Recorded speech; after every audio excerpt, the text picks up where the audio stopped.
Hello guys, अस्सलाम वालेकुम। Welcome back to my channel SR talent. आज हम बात करेंगे एक ऐसी इक्विपमेंट की जो कि कॉमनली हर घर में ही जो है उसकी ज़रूरत पड़ती है, लेकिन मोस्टली जो लोग इस्तेमाल करते हैं वो हमारे यहाँ वो टेक्नीशियंस के पास होती हैं, रिपेयरिंग वालों के पास होती हैं। तो जी हाँ, मैं बात कर रहा हूँ सोल्डरिंग आयरन की। ठीक है, तो क्योंकि हर घर में ही कहीं ना कहीं उसका इस्तेमाल होता है, तो बहुत सारे लोगों को तो ये नहीं पता होगा कि यार ये कौन क्या किस बारे में बात कर रहा है सोल्डिंग आयरन। तो चलते हैं, मैं आपको दिखाता हूँ क्या चीज़ होती है सोल्डिंग आयरन। तो जनाब, इस वक्त मैं सोल्डिंग आयरन लेके आ चुका हूँ। तो ये होता है सोल्डिंग आयरन। जी बिल्कुल। अब आप समझ चुके होंगे कि मैं किस चीज़ की बात कर रहा हूँ। और आप में कॉमनली ये हर रिपेयरिंग वाले के पास, चाहे वो मोबाइल रिपेयरिंग वाला हो, चाहे वो कंप्यूटर रिपेयरिंग वाला हो या सेवर रिपेयरिंग वाला हो, हर बंदे के पास ये यूज़ होता है, जो कि बहुत ही एक इम्पोर्टेंट टूल है उसके लिए, खासतौर पर टेक्नीशियन और रिपेयरिंग वालों के लिए। तो हमारे यहाँ घर में भी इसका इस्तेमाल होता है। बाज़ लोग एक छोटे-मोटे टाँके के लिए, यानी अगर मिसाल के तौर पर हमारे पास एक कोई इमरजेंसी लाइट है, या कोई टीवी का रिमोट है या पंखे का रिमोट है, व्हाटएवर कोई भी ऐसी चीज़ जिसमें सोल्डरिंग का यूज़ हुआ हो, तो वहाँ पर बाज़ औक़ात ऐसा होता है कि चीज़ गिर जाती है हाथ से, तो उसका टाँका निकल जाता है अंदर से, लेकिन हम समझते हैं कि यार ये ख़राब हो गई। हम उसको लेके जाते हैं रिपेयरिंग वाले के पास। सेवर है तो सेवर सिर्फ तार का टुकड़ा होता है जो कि सोल्ड करना होता है इस सोल्डिंग आयरन के थ्रू। तो इस हमें नहीं पता होता है कि इसको कैसे इस्तेमाल करना है। इसका इस्तेमाल कैसे करते हैं, नंबर वन ये मैं आपको बताऊंगा। अच्छा, दूसरा ये है कि इसको कहाँ पर कौन सा सोल्डिंग आयरन जो है वो इस्तेमाल करना चाहिए। ठीक है। अच्छा, इसके कुछ वेट करें कि मुझे किस काम के लिए लेना है। अगर आपको नॉर्मली घर के कामों के नहीं, ये डिसाइड कर लेना है कि लेना कितना वोल्ट का। अच्छा, दूसरा इसमें सोल्डरिंग आयरन इसको कहते हैं क्यों है ये भी बता सकूँ। सोल्डरिंग आयरन इसको सिर्फ आयरन कहते हैं, और सोल्डरिंग कहते हैं जिससे हम टांगा लगाते हैं। बेसिकली ये होती है हमारे पास सोल्डरिंग वायर। ठीक है, जिसकी वजह से हम इसको सोल्डरिंग आयरन कहते हैं। तो इसको सोल्डरिंग कहते हैं और इसको आयरन कहते हैं। ठीक है, तो अब चलते हैं इसके इस्तेमाल की तरफ। इसको इस्तेमाल किस तरह से किया जा सकता है, मैं आपको एक बहुत ही बेसिक तरीका बताऊंगा जिससे आप इजीली अपने घर में इसका इस्तेमाल करके इससे फ़ायदा उठा सकते हैं। और ना कि फ़ायदा उठा सकते हैं, बल्कि इसको मज़ीद जो है वो आप अच्छे से अच्छा इस्तेमाल भी करना सीख सकते हैं, कि इस्तेमाल ईजिली कर सकते हैं अगर आपने ये बेसिक आयरन को यूज़ कर लिया।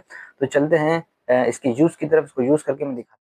अच्छा, बेसिकली जो इसका सबसे ज़्यादा इम्पोर्टेंट पॉइंट है वो ये है कि आपने ये कितने वाट का लेना है, क्योंकि हर आयरन का अलग अलग वाट होता है। मेरे पास जो आयरन है वो है 30 वाट का।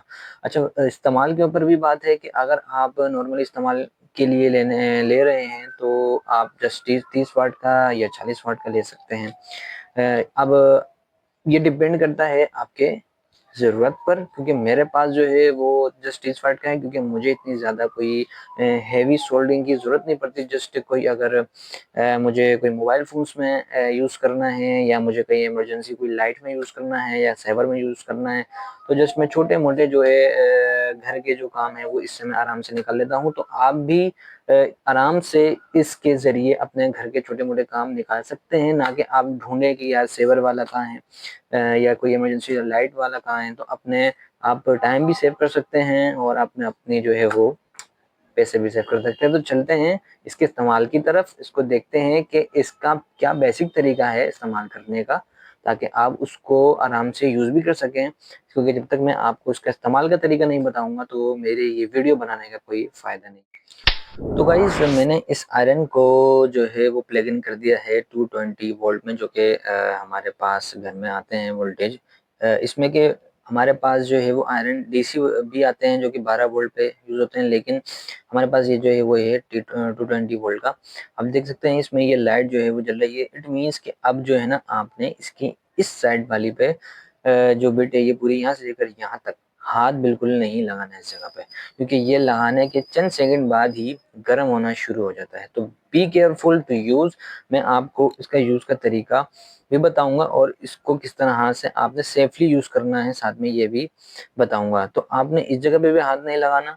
और दूसरा, इसके जो ये बैक साइड पे ये आप देख रहे हैं वायर है जो कि यहाँ पर प्लग इन हो रहा है, इसके अंदर जाके ज्वाइंट हो रहा है।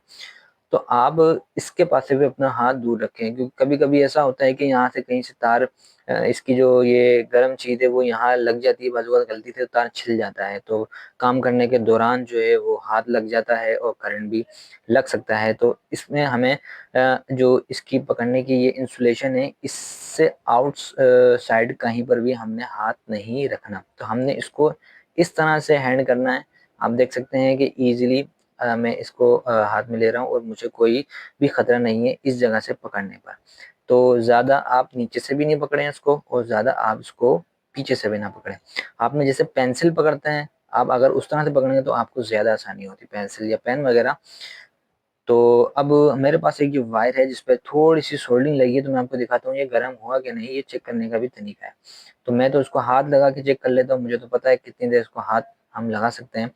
तो आप बड़े मेहरबानी इसको हाथ ना लगाएं। अगर आपने चेक करना है कि ये गर्म हुआ या नहीं, तो आप ये छोटा सा कोई भी वायर लेना, इस पर सोल्डरिंग लगी हो, तो आप इस तरह से आप करेंगे तो ये देखें इसमें से कुछ धुआं भी निकल रहा है और ये सोल्डरिंग पिघल भी रही है। ठीक है, तो इस तरह से आप चेक कर सकते हैं कि हाँ यार ये गर्म हो चुका है।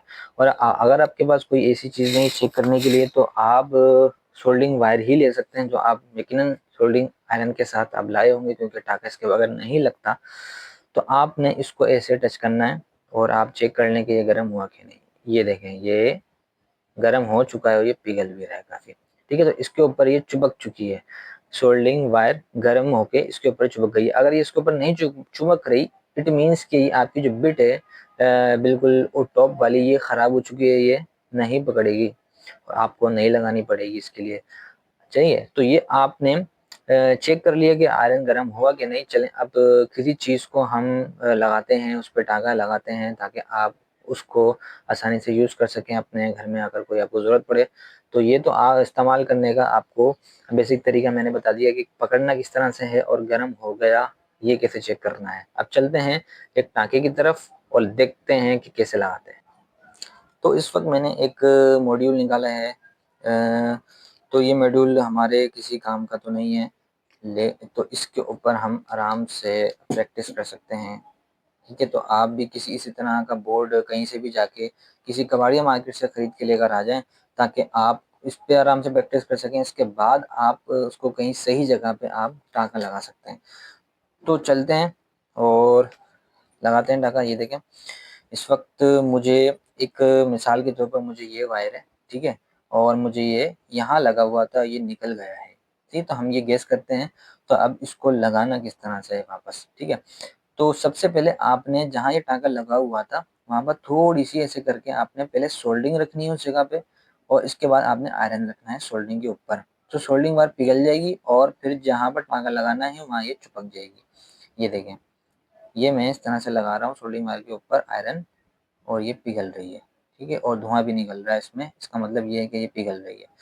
तो अब इस तरह से हम करते रहेंगे, इसको अच्छी तरह रिफ्रेश कर देंगे। ठीक है, जहाँ ये टाँका लगा हुआ था अब यहाँ पर नई सोल्डिंग वायर चिपक गई है। तो अब आराम से हम जो हमें टाँका लगाना है वो आराम से हम लगा सकते हैं। ये हमने अब हम सबसे पहले क्या करेंगे, जो टाँके लगाने वाली चीज़ें जो हमें जॉइन करनी है वो हम रखेंगे। रखने के बाद ऊपर से उसके ऊपर हमें ज़्यादा जान नहीं लगानी, ज़्यादा ताकत नहीं लगानी, बिल्कुल हल्के से हमने उसको रखना है ताकि वो पिघल जाए। पिघलने के बाद ये देखें, ये आराम से इसके ऊपर चिपक जाएगी। जब तक ये पिघलेगा नहीं, तो जब तक ये चिपकेगा नहीं। ये देखें, ये अब मैं आपको दिखाऊँ, आराम से ये चिपक चुका है। ये देखें, करीब से भी दिखा देता हूँ मैं आपको। ठीक है, ये पक्का हो चुका है। तो अब यही टाँका दोबारा से हम रीसोल्ड करते हैं। ठीक है, इसको निकालते हैं फिर दोबारा लगाते हैं। ये देखें, अब निकालने के लिए हमने क्या करना है, हमने अपना हाथ बिल्कुल दूर रखना है उससे, और यहाँ से हमने वायर पकड़ना है और ज़्यादा ताकत नहीं लगानी, और हल्के से इसको ऊपर रखना है, तो ये पिघलना शुरू हो जाएगा। और अगर गैस करें, इन केस ये पिघलना शुरू हो जाएगा तो ये खुद ही बाहर आ जाएगा। इन केस अगर ना पिघले, तो आपने क्या करना है, थोड़ा सा सोल्डिंग वायर और लेना है और उसके ऊपर ऐसे रखना है, और जैसे ही आप रखेंगे ये देखें कितनी जल्दी पिघल गया है, ये फ़ौरन निकल जाएगा। वैसे ज़रूरत नहीं है आपको अलग से लगाने की, वैसे पिघल जाएगा। और अगर ना पिघले तो मैंने आपको बता दिया इसका हल।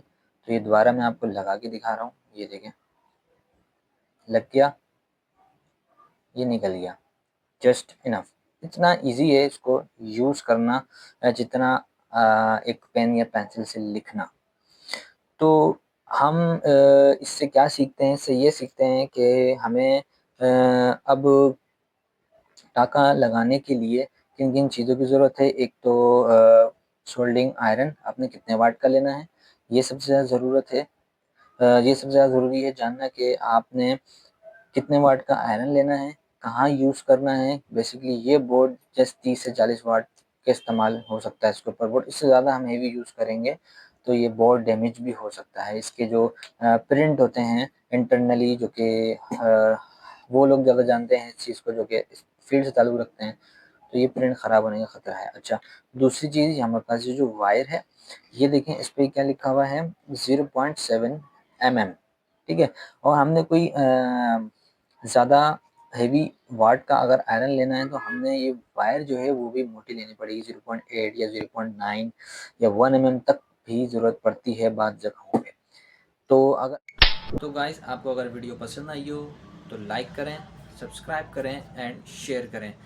इंशाल्लाह मिलते हैं एक नए टॉपिक के साथ अगली वीडियो में। जब तक के लिए खुदा हाफिज़।